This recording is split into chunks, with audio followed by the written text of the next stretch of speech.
Back when I was 19 and studying, the only kind of accommodation I could afford was shared and overcrowded. I stayed in a room with 3 sets of bunk beds, so that's 6 people in total, and we all shared the adjoining bathroom.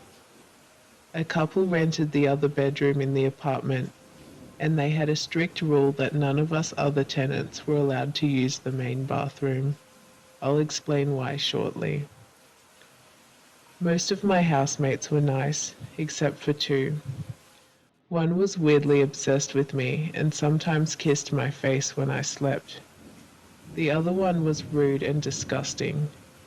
He used to go through other people's belongings when we weren't home.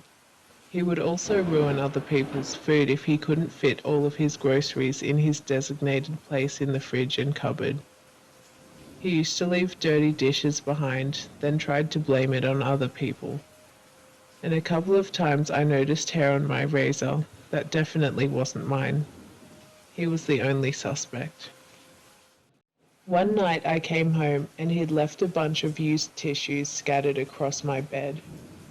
In the trash can beside his bed were more used tissues and an empty tube of genital wart cream.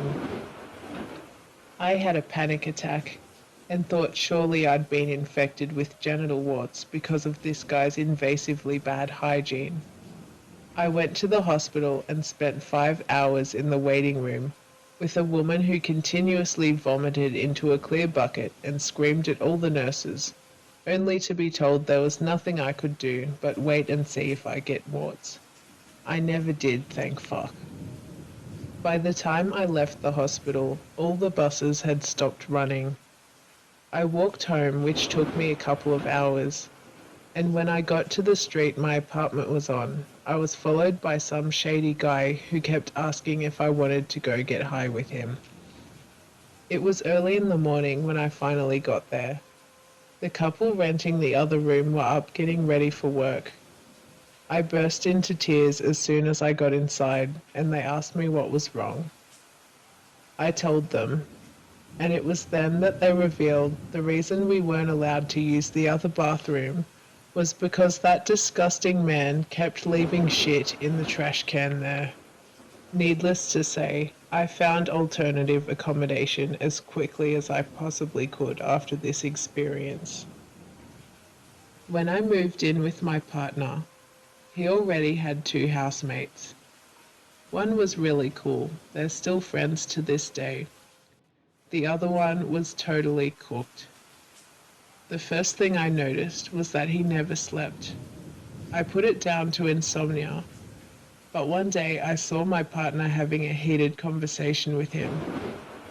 I don't speak their language, so I asked my partner what happened, and he told me that this dickhead had left his crack pipe out in the lounge room.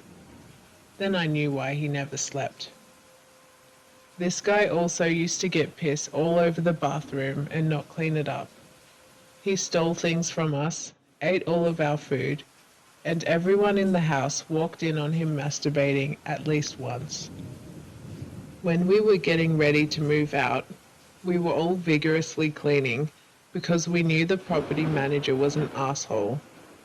The unpleasant one said he was fixing things in the garage, but really he was just sitting in his car smoking to avoid helping us clean. He used this excuse for 2 days while the rest of us made sure the apartment would be up to the property manager's standard. When we were done, I took a video in each room of the house to use as evidence if the property manager tried to say we didn't clean it. When my partner didn't get his bond back, he texted the property manager asking where it was, and he replied that he wouldn't be getting his bond back because we didn't clean. We sent him the videos I took the night before we moved out. As it turns out, the unpleasant one had stayed in the apartment for a week after the rest of us had left, and I can only imagine what it looked like. My partner also said that there was an incident before I moved in where the cool housemate had left a Big Mac in the fridge that he was really looking forward to eating after work. As soon as he got home, he went to the fridge, but the burger wasn't there. Everyone knew who had eaten it. The unpleasant one said that he would replace it. The apartment was close to a McDonald's, but for some reason he was gone for over 2 hours, then came back with just a small cheeseburger. Years after moving out of the apartment, my partner came across an article online with a picture of our old housemate being arrested. He was caught selling meth in the Philippines.